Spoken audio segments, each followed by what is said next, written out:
Welcome to the Observe Day podcast, where we celebrate the days, weeks, and months that shape our lives and spark meaningful conversations. September is National Read a New Book Month, a reminder of the power of stories, fresh perspectives, and the written word to transform how we see ourselves and the world. Today, we're not just celebrating books, we're diving into a new one that redefines leadership through empathy. My guest today is Dr. Melissa Robinson-Winemiller, an international speaker, best-selling author, and empathy-driven leadership expert. With over 20 years of experience across industries, Melissa is on a mission to prove that empathy isn't a soft skill, it's the leadership superpower that drives innovation, profit, and lasting impact.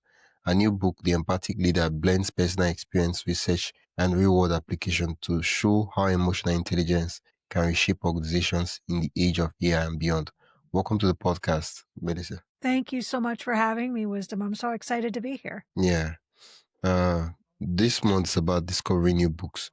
What role has reading played in shaping your own leadership philosophy? Huge. I'm a big reader anyway. I've always been a reader. I'm the kind of person that I would rather read than watch TV or that kind of thing. So, I've been reading a lot for a long time. But when you start talking about, getting into a dissertation and doing the kind of research that it takes to put together a dissertation, because I'm working on my second doctorate, it's a lot of reading and it's a lot of articles, but it's also a lot of books. A lot of reading, a lot of books. Yeah. Wow. I'm curious. What's the uh, was it title topic of your second doctorate? So the doctorate itself is in interdisciplinary leadership, and my dissertation's on empathy and leadership. Okay. Wow. Your career has shifted dramatically after experiencing the unempathic leadership firsthand.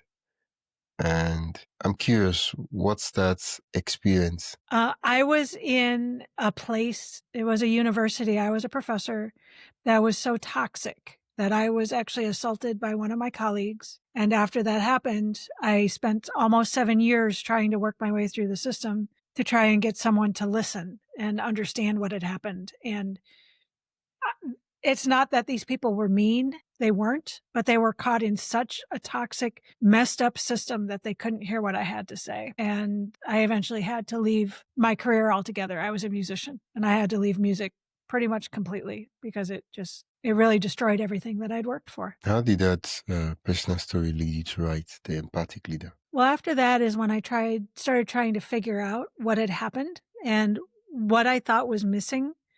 What was the human quality that just seemed to be missing? And I kept coming back to empathy, which led me to want to start working on my doctorate and doing my research there. And the farther I got into my research, the more I wanted to have kind of a handbook out on the studies that I've done and some of the methodology I've put together and give leaders a handbook to say, this is what it is, this is how it works. And so I decided if I'm writing a dissertation anyway, I might as well pull a book out of it. I'm curious, how you came about the title of the book. Was it a eureka moment, or was it more like a series of short listing of titles to eventually get to the title you used for the book, The Empathic Leader? I had a really hard time with the title. The word empathetic usually doesn't show up as often in a lot of the literature that I'm reading. Because if you're doing a dissertation and you have to write a word over and over again, if you can shorten it, you do. But the other thing is the back half of the word empathetic is pathetic. And that's something that I kind of try to get away from. So I kept trying to find a word that, said empathy without it actually using the word empathetic. And that still had enough business gravitas to be able to say, these are the hard bottom line things that you can get if you use empathy correctly. And so I really, really struggled with the title, but that's at the end of it all, that's what I came up with. For leaders who still see empathy as too soft, what's the hard data or case study evidence that flips that perception? There was a study done by the Big Four consultancy Ernst & Young in 2021 or 2022, actually looking at the effects of empathy in the workplace. And after surveying leaders and employees and businesses, what they found is by actively employing empathy, you can increase productivity by 87%, innovation by 86%, and profit by 84%. And in fact, this study was so hard on that data that the vice chair of Americas, Steve Payne for Ernst& Young, said that empathy is the glue and accelerant for the next era of transformation in business. Before we dive deeper, I'd love to invite you to join the Observe Day newsletter. Every week, I send you highlights of upcoming observances, creative ways to celebrate, and behind the scenes extras from the shows. It's the perfect way to stay inspired and never miss a meaningful moment. Sign up today at observeday.com/join. That is observeday.com/join. Now let's get back to the conversation. Oh. So, yeah, it's solid. We've been using the word, for the short while we've been having this conversation, we've been using the word empathy.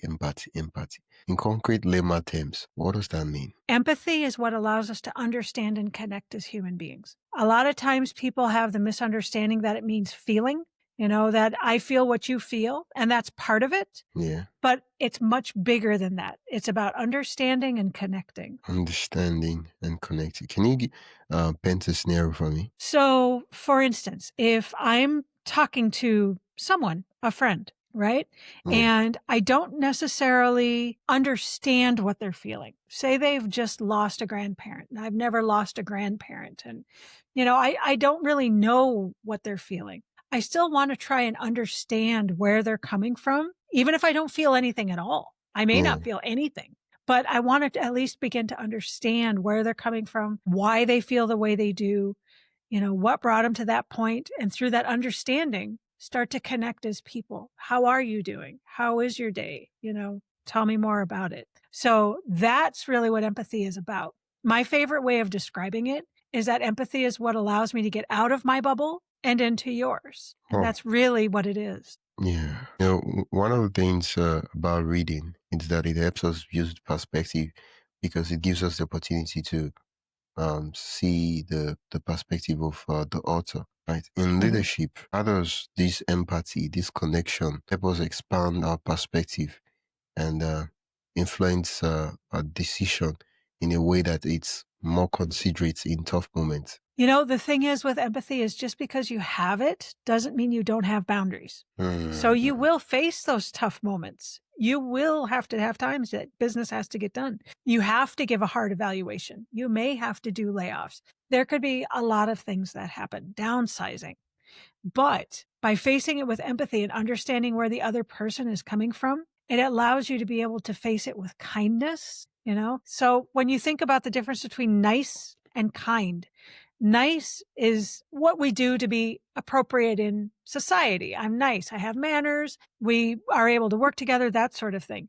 But nice isn't the same as kind, where I'm actually taking your perspective and have your best interests at heart. If I'm being kind, I may still have to give a hard review, but I'm doing it because I want to see you get better. I want to see you grow. I want to see you become a better human being, And that's where empathy comes in. I understand that you as a human being need to grow. You need to be able to do better. You need to have the tools to be able to go beyond where you are now. And you may even need to not be in your position or, there may be a better position for you somewhere else. The fit is bad and everybody is unhappy. Empathy doesn't mean you don't do the hard things, but it does mean that you approach them through connecting and understanding with the other person. Empathy doesn't mean you don't do the hard things. It just means you approach them with with an enriched perspective. Yes, exactly. Yeah. You've connected empathy to AI and the future of work. I'm curious, how does your book prepare leaders for a world where technology is advancing faster than ever? Well, it really breaks down the fact that AI and those technologies don't have empathy. I mean, AI can mimic empathy. It can look like it has empathy, but it doesn't because it cannot understand and connect. At least not yet. Maybe someday. So the more we instill AI, the more we instill these technologies into our organizations, the more the people that are the leadership of the future can really expand themselves and become super leadership because they're doing something that not everybody is. The more AI we bring in that can't understand and connect, the more the leaders that can understand and connect are positioned to be able to really be the super leaders of tomorrow. Well, if I was to pick up your book this month, what's the key takeaway you hope I would walk away with? Well, this book talks specifically about empathy and emotional intelligence. So, what I would hope you would pick up is that by using empathy to understand and connect with other people, you can connect to all of your emotional intelligence skills, which is going to make you a better leader and create better employees because they're going to be watching what you do and learning. Mm. While you were writing the book, right? What was the hardest chapter? Chapter 2 was really hard. Um, What was this? Chapter 2 has definitions and some of the statistics and a section on what empathy is not. It really breaks down what empathy is, what it isn't, and how you can use it. But I don't want it to be too academic. I don't want it to be too chewy. So I wanted it to be accessible by everybody. Yeah, Because even though this book is on leadership for, organizations, even if you're just a leader of yourself, empathy is something that's needed by society. So anybody could pick it up and be able to get stuff out of it. So being able to boil it down in a way that was accessible took some doing, but I yeah. think I got it. Yeah, I feel like you're showing your own medicine. It's um, you're being empathetic in writing the chapter two so that other persons can understand the book and not just, oh, why you write your own fancy definition? Like, yeah, it's fantastic. And I'm like, no, no, no, this chapter two I don't really know what she's saying. Yeah, exactly, and I didn't want that to happen because I want as many people to read it as wanna read it. Okay. What was the easiest chapter for you to write? I enjoyed writing the chapter on flags. Chapter 10, I think it is called Flags Everywhere, and it talks about red flags, people that you really need to stay away from if you can, and beige flags, which means, maybe these are people that just need a little help or a little more education or a little bit of self-awareness. And I enjoyed that one because I talked to other people about it, about some of the patterns that they had seen that were red flags and beige flags and that kind of thing. And it was a little more fun than some of the others. I know you mentioned that the reason you enjoyed it is because you talked to people, but I'm just curious why, this was particularly your favorite, of all the other chapters. Even though in the other chapters, I'm so sure that you also talked to other persons too. Well, because in chapter 10 with the flags, I really break it down into different behaviors, right? So, people that talk over the top of you and use words as weapons, that's a red flag, as opposed to people that maybe just don't know how to use their words and aren't very good communicators. And the more I was able to talk to other people and say, have you seen this? And the more people that were like, yeah, I've seen this. I've seen this exactly like this. And then, to take all of these different behaviors and distill them down into what I saw as, the top 10 or whatever. It just was really fun because it was very enheartening to be able to see that some of the stuff I'd seen, that it wasn't just me, but also because so many people had had the same situation, that by putting the book out, I was gonna be able to reach a lot of other people that have had the same situation, because Yeah, at the end of the day, I'm not alone. A lot of us have these problems. So that's what I want, is to make those connections. yeah. Well, thank you so much, Dr. Melissa. Yeah. Thank Yeah, you. I'm curious. Is there something in the pipeline as regards, a new book? There is. Actually, I've already started the next one, and this one is gonna be more specifically empathy for society, for everybody, 'cause I think it's something that maybe we could use a little bit more of. So this book is really gonna be for everybody, not just leaders. Yeah, okay. I'm curious and excited to see how that turns out. Let me know when that book comes out. I will. Yeah. Absolutely. Probably about a year from now is my Okay. guess. Okay. Yeah. Hopefully, I'm still podcasting. I'm sure you will uh, be. okay. Yeah. I did prepare a list of lightning round quickfire questions for you, and the questions that require for quick responses. You ready? Okay. Yeah. What's the last book you read that changed your thinking? Bad Blood by John Carreyrou. Okay. Hardcover, paperback, ebook, or audiobook. What's your preference? Paperback. A leader from history you wish had written a book on empathy. Marie Curie. Okay. The one chapter of the empathic leader everyone should read twice. Chapter 2. Okay. If your book could be summed up in one sentence, empathy is. The ability to keep a cool head and a warm heart. Thank you so much, Dr. Melissa. uh, Th I'm Thank you, curious. wisdom. You mentioned Maria Curie as a leader from history you wish I'd written a book on empathy. Like, why is that? Because she was doing what she did at a time when women didn't do that kind of thing. She's, I believe, the only woman to ever win a Nobel Prize in both chemistry and physics. And much of what she did for both a love of science, but also a desire to better humanity, which is an empathy. It's a kind of empathy. So I would love to know more from her perspective because she did and saw things that very, very few women at her time did. And I just would love to see this through her eyes. Yeah, well, thank you so much on that. Where can listeners learn more about the work you're doing and also grab a copy of the book? So you can find my book at any online retailer, Amazon, Barnes and Noble, um, Apple Books, wherever. You can catch me at my website, which is EQ Via, and that's V as in Victor, IA, Empathy. And you can actually get a free copy of, or a chapter of my book, so you can kind of test it out and see what you think. Well, the flags chapter, actually, you can get Oh, and take a wow. look at. Yeah. Yeah. And you can also sign up for my newsletter. You can catch me on social media, so on LinkedIn and on Instagram. And I have my own podcast, which is called The Empathic Leader. And that's on YouTube and Yay. right. Yeah, that's fantastic.